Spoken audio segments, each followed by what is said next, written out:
Okay, hi everyone. Before we get started, I just wanted to mention that moving forward, at least for the time being, we're not going to be doing briefings with Dr. Williams and or Dr. Yaffe on Saturdays. That will start effective immediately. So we'll be sending a blast out to the press gallery towards the end of the day, and please feel free to circulate that within your outlets. So we're going to get started. Dr. Williams here today. Half an hour, one question, one follow-up, and I'll turn it over to Dr. Williams now. Thank you. Good afternoon.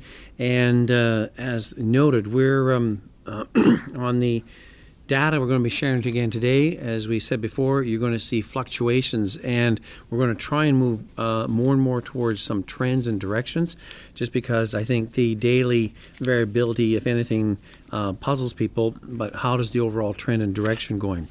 So with the data, like for today, as you know, yesterday we were at 399, and today we have on our data reported positive cases 477.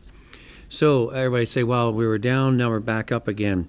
But remember that a week ago when we had this trend on the same days, we moved up sometimes over 500. So it seems to be like this gradually coming down. So I wouldn't get too discouraged with that. We have to see how that plays out over the next day or so as we're bringing in more and more samples. I'll talk about that in a moment.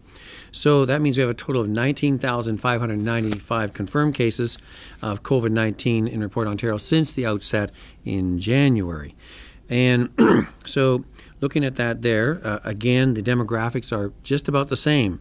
They're not changing at all. The male-female ratio, 15% difference, about 43% over 60, and still around 61% odd in the Greater Toronto Area Public Health Units in that regard.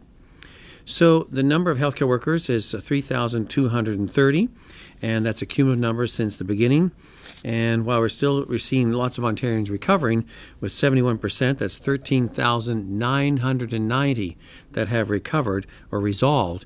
And as I said, that makes up a large proportion of Canadians resolved in the overall data on a national basis. So that's the good news. Unfortunately, we still see some deaths related to COVID-19. And as I said, we had 63 reported yesterday. And unfortunately, we've had another death related to our long-term care staff, another personal service worker, unfortunately. And again, that gives us 4 in the total of that area there. And that's, again, unfortunate and sad in that regard, and condolences to the family in that aspect. I should mention that at the hospital side, a few people, a little drop in 5, not an amazingly high number, 1,028 in all the hospitals at the moment. The ICU is down by 7, and those in ICU on the ventilator was up by 11. So it's going back and forth there, but staying on that plateau, gradually coming down level in that regard. As I said before, in the long-term care home, besides the 4 healthcare worker deaths, with the additional new one, there are 175 outbreaks. That's an increase of 1, although there have been a number of resolved cases already in that aspect, with 49 outbreaks have been resolved up until this time. As far as the positive cases there, we saw some more data correction aspects in that regard. So the number of residents positive actually dropped by 49 fairly significantly. And that's because that they had received, as you recall, with one of those testing zones in the eastern part of the province, had some false positives, and that's been rectified. There were still 36 extra staff. So while the delta of cases in the long-term care in this report, long-term care report, decreased, you can see why it's a difference in data accuracy and cleansing, I would call it, and rectification. The retirement homes, we had 69 outbreaks. That's an increase of 4. Again, there's a lot of data rectification there, with a negative 75 residents and negative 13 staff. So that's an overall drop of 88 cases in the overall total. And again, that's the data rectification that we see going on in that administrative data. They had, unfortunately, 3 more deaths reported related to COVID-19 for a total of 155. On the testing side, we're getting close to 400,000, 397,149 tests. Yesterday, in the 24-hour period, we had completed 16,295 tests, and there are still 14,641 pending. and a fair number still coming in. As I said, this is the ongoing survey in the long-term care facilities of residents and staff, and a lot of samples and that being done. Looks like by the end of this week, as we had hoped, we're going to be at the 50% mark, maybe slightly higher, which is good, seeking to complete the whole task of all homes by the end of next week, Friday of next week. So that's the target and goal in that regard. So, as I said before, the the general direction, as you can see, the lab tests to go up and down cyclically in the week, and dipping down on the early part of the week because of the weekend timing, and then goes back up again, and then comes back down. But in that overall trend, how is it doing? And then we want to look at also with the cases reported each day. While it has some ups and downs, we see the general trend is a plateauing, so not a rapid drop, but certainly not increasing overall. The positivity rate as well in the testing had dropped down to 3.5%. So that's one of our lowest positivity rates we've seen. Again, that's a blip down. Let's see if that's sustained, because we had been moving steadily down below 5% earlier in the week, and that seems to be more of a, I would say, a trend positive direction in that regard. So we can watch that, as well as our NOT we talk about, our transmission rate. For the overall province is about 0.9 with some variation around, with some as high as 1.3 and some as low as 0.8. So overall, I would say staying steady with a gradual plateauing and coming down, not as rapid as we'd like in that regard, but it's moving in the right direction overall. In there, we've seen some more, as you said yesterday, some more announcements with some greater availability of curbside for retailers on Monday in that regard.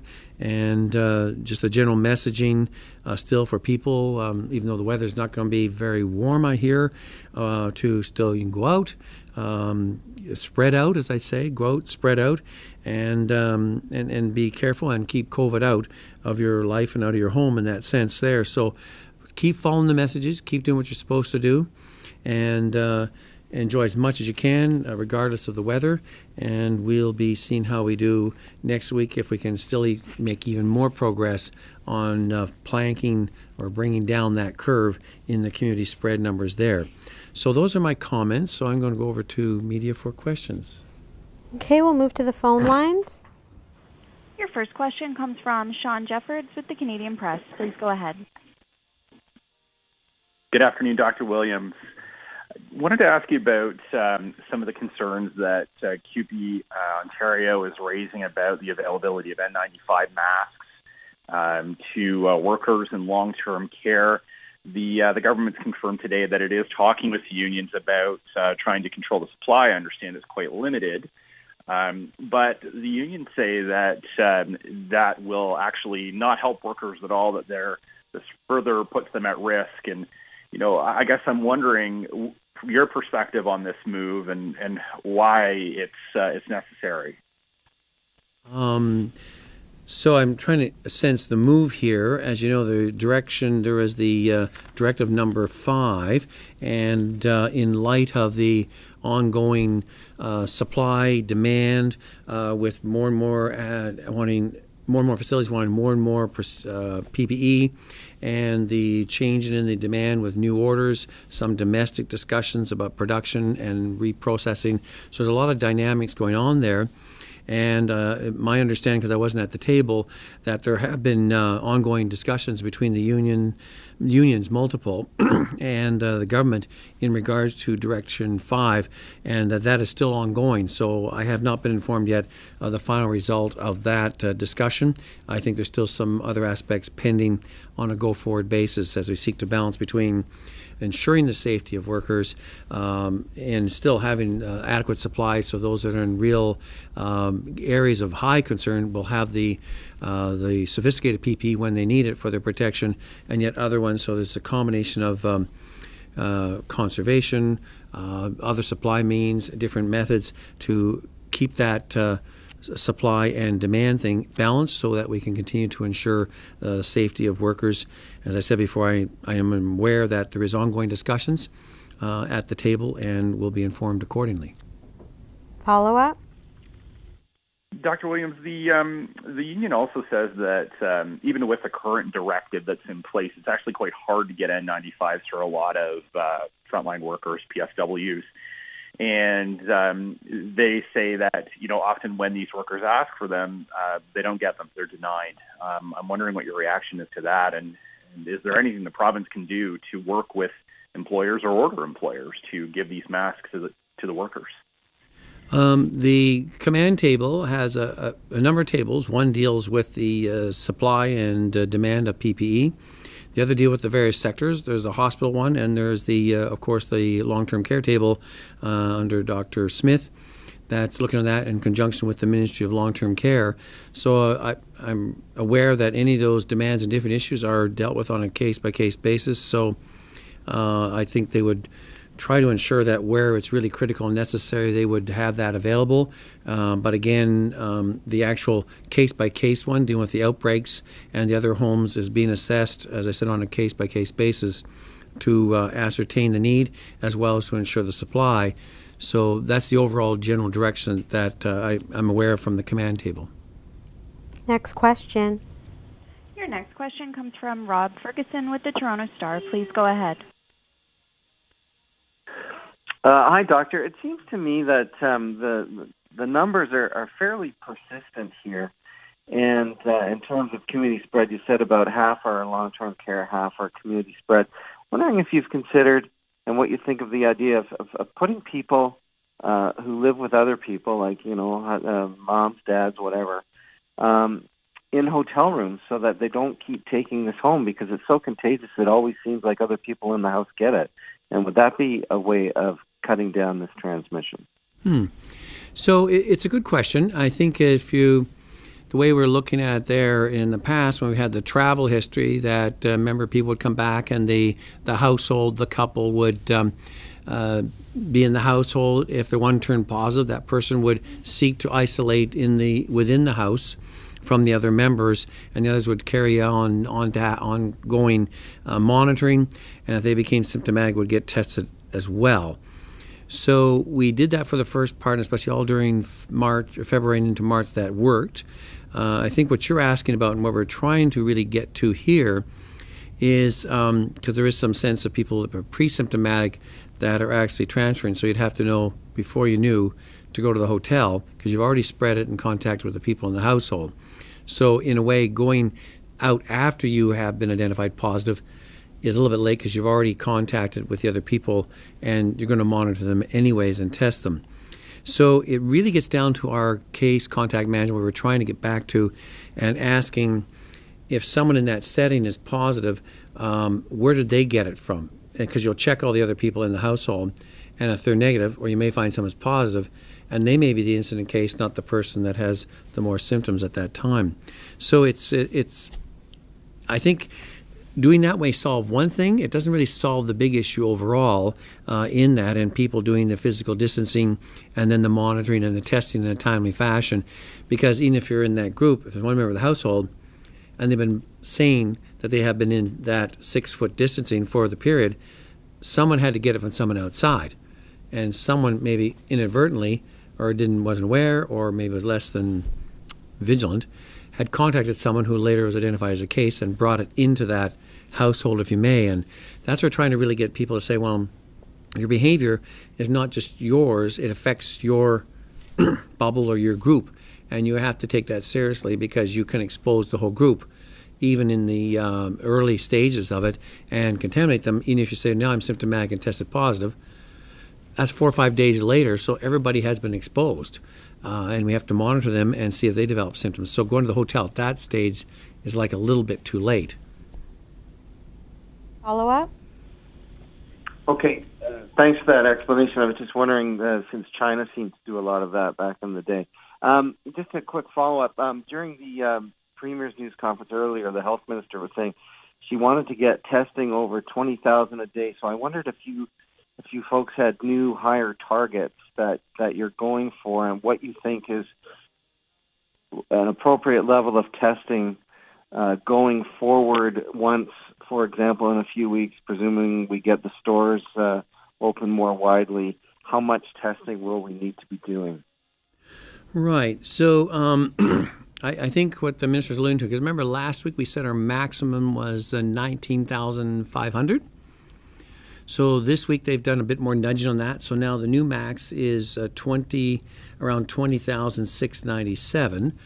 So it's nudged up over 20,000. So every time you get this, gives a bit more room.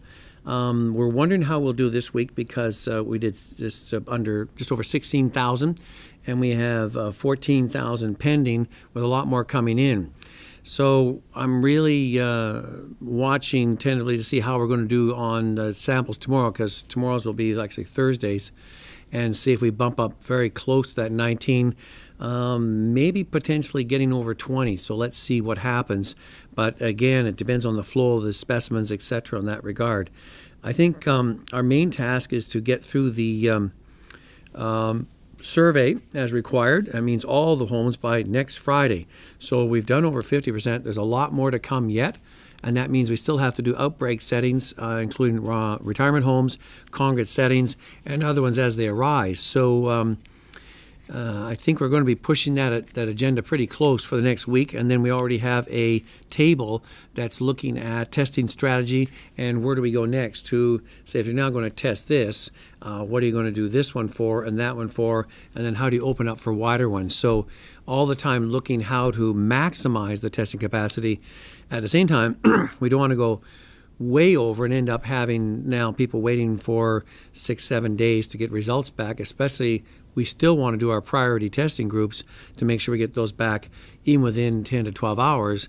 And I'm not going to name the list again, but you know what that is. So there's a good balance in here. So let's see how we do in the next couple of days with all this sort of surveying going on in the long-term care facilities and ongoing sample submission from all the 128 assessment centers in Ontario. Next question. Your next question comes from Cynthia Mulligan with City News. Please go ahead. Hello, Dr. Williams. I was wondering if you could tell me a little bit more about community spread. The numbers that I've been looking at, if I'm interpreting the epidemiology report correctly, is they're slightly below 200 a day, and they have been for the last 5 days.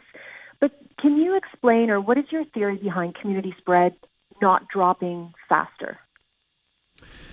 So, right, and again, I think you're pretty close there. If you take our 477 today and take about community still about, in my mind, more like around 55%. So that does put us over 200. So we've been nudging back and forth around there. So it is still perplexing to me that we're not making major headways going down on that, and it makes me wonder if people are not being less than consistent in their physical distancing, and if they were in close contact, they were not wearing a facial covering during those few moments when they could not maintain physical distancing. And I wonder if people are still, as we want to get down to that case contact management, and as we've had some already where we've asked some people who said initially no, when we get some information later, they said, well, okay, that was probably true. I didn't think much of it. And so there's a tendency to say over that period of time, to let your guard down and then get that exposure, and you find out that that group that you're with that you shouldn't have been with, you find out later someone was positive and you had assumed they weren't. So I think there's some ongoing transmission there, and we really, that means a consistent number. People have to really stick to the task, because the sooner we stick to the task, the sooner we bring this down, the sooner we can look at moving into the stage 1 of our post-pandemic aspect there. So it's something everybody has to do their work on, their part on, and I just encourage everybody to stay at the task. Just because there's a few sort of like business things that are doing things, we still say the 6-foot distancing, the 2-meter distancing is required, and hand washing, and stay at home if you can, and if you're out, stay out, and you go out and do your thing with distancing, and be disciplined on that. You still have to do that in there, or we're going to be in this plateau for quite a while.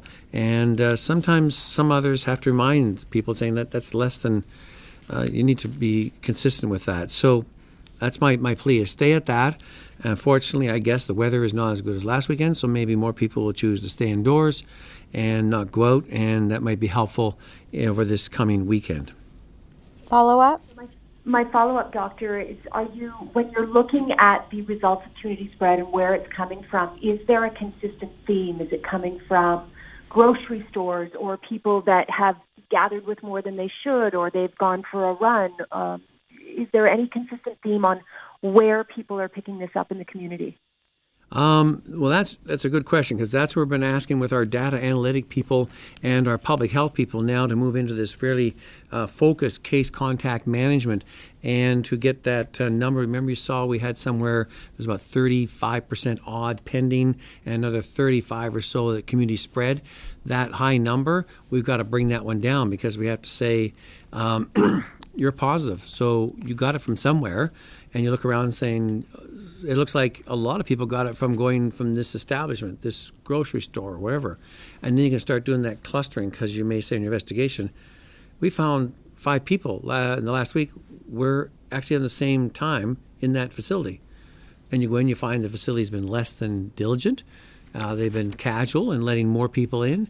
And so that could be an outbreak type modality. So you raise a good point, and that's where we want to get down to that kind of intense case contact management to look at those areas where the numbers may be staying up, not because community-wide it's spreading, but now there's a cluster group that we're saying, well, regardless, we decide to meet as a group of 30 or 40 anyways, and we did this and we did that, and you find those numbers are being driven by outbreaks within clusters. It impacts the whole one, so you want to be able to say, these are actually clusters that we can contain. The whole population writ large is doing as they should be. So we're trying to differentiate that. I'm not sure if that confused you, but to say how important the point you're making is, and we need to get to that kind of granularity. Okay, we're going to move to our last caller. Your final question comes from John McGrath with TVO. Please go ahead. Doctor, the numbers for the last few days have been flat. I know you've said that we shouldn't overreact to any one-day trend, but this has now been, I think, 4 or 5 days of what seems to have been like a pause in the decline. And I'm wondering, is this a cause for alarm, or is this something that is a sustainable level of activity for the next little while? I think this, as I said, the bump today, you have to remember we went up from early in the week around 10,000 to 11 to 12,000 tests. Today we went close to 16,500. So if you know our positivity rate is at a certain percent, it's no doubt we're going to get that. Now, are those from actually exactly yesterday? They were processed yesterday, and which data was, whether they're identified. And that's why I said these undulations are a little bit deceptive, including with the volume of test samples coming through. So you will expect as you get up to 17, 18, 19, 20,000, unless our positivity rate is really nosediving, for every the data here, for every 100 extra tests you're going to get, you're going to have 4 to 5 or anywhere 3 to 5% more positive cases in there, because that's our rate. And in the community side, it may be higher than the overall average. So you're going to expect that. So some of it's due to volume of testing, and the other is due to just changes in when the tests come in and when people show up to get tested and how they obtain that. So as I said, the trend's more important than the day-to-day jumps, and there's reasons why it has its variation. So I would say before everybody said, okay, we're really on a downward slope, we weren't. We're on a slow plateau. This is a bit of a blip. I think as you go over the weekend, we're going to see that settle down a bit again like we did last week, and then dip down again early next week with smaller volumes.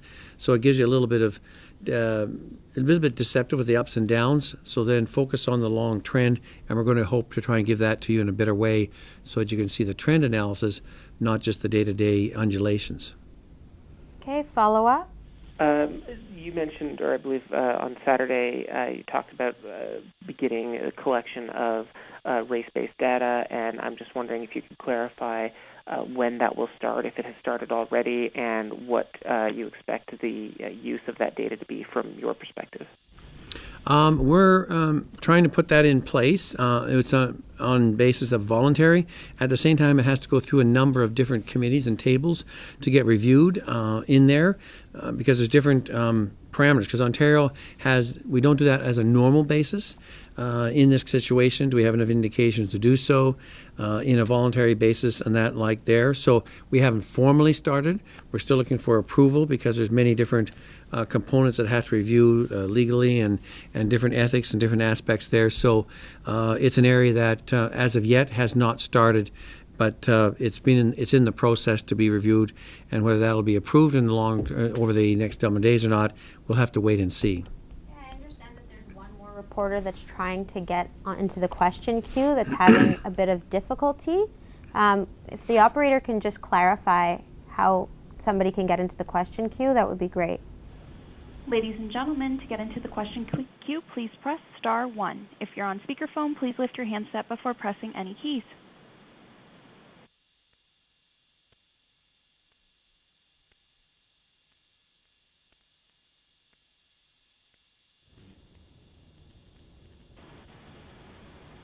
Haley, do you know who's trying to ask a question? Because I can open them up. Yes, it's Jessica Smith-Cross from QP Briefing. Okay, I'll open her up. One moment. Jessica Smith, please go ahead. Thanks so much, and thank you, Haley. I don't know why I couldn't get through there. Dr. Williams, yesterday you spoke about declaring outbreaks in non-healthcare workplaces. Can you clarify under what circumstances the province or local public health unit would alert the public and the media about workplace outbreaks that occur? So in general, with workplace outbreaks, when public health is aware, there's a suspicion of that and goes in and starts the investigation, the usual thing if it's a workplace, usually the medical officer of health likes to work in concert with the management of that workplace to fairly quickly and in a transparent way come out with press release and public information about the outbreak in their facility. What does that mean? What does it mean for the consumer if it's a manufacturer? What does it mean for other family members and people in the area? So we've always been fairly consistent on having that approach. Again, looking for a partnership between the manager and the organization and public health. And sometimes if it involves labor, you have to have Ministry of Labor involved. And sometimes if it deals with organizations that have international or beyond the boundaries of Ontario and production, especially in food and services, you'd have to work with federal partners. So each one has a slightly different variation, but the idea is to be open with communication and transparency to keep the public informed on the matter. Follow up? Yes, and I have a few questions for the situation you described earlier where you could trace a few cases to, for example, a grocery store. Is that something that you could use the media to alert the public about quickly, perhaps more quickly than the contact traces can work? It's a little bit faint there. I think it had to deal with would we apply the same type of thing if there was something at a grocery store? Yeah, I think you spoke earlier about a case where you could trace 5 cases. You said, for example, at a grocery store. Is that another situation where you would alert the media that there has been, a cluster of cases at a specific place, a store, a grocery store, a workplace, to alert the media quickly to let people know? Well, yes, and I think I got it now. Yes, thank you. As I thought it was. So that if in our case contact management we find that there's a grocery store or there was some other event where we found a cluster of people and obviously there was someone who was positive that might have impacted the group, we would want to generally go public with that because we don't know who all the people were that were in that grocery store. And you'd want to know that if you're in this grocery store or this facility, and I'm just picking on grocery stores, on this day, especially in these hours, you need to contact public health and ask for direction. And you may say, well, I was in there, and so maybe you have to be considered to be followed as a potential exposure because you could be an equivalent of a contact in that facility, or if you're in some sort of an event type thing. So yes, we would inform the public, especially if we didn't have if we had a list of everybody who was in, that would be easy. We contact the list. But if it's public, then you'd go public notifications so public can say, I was there. I need to go and get tested. I need to get seen. So that's one of the strong reasons we are transparent if we are aware of that exposure. Okay, thanks everyone.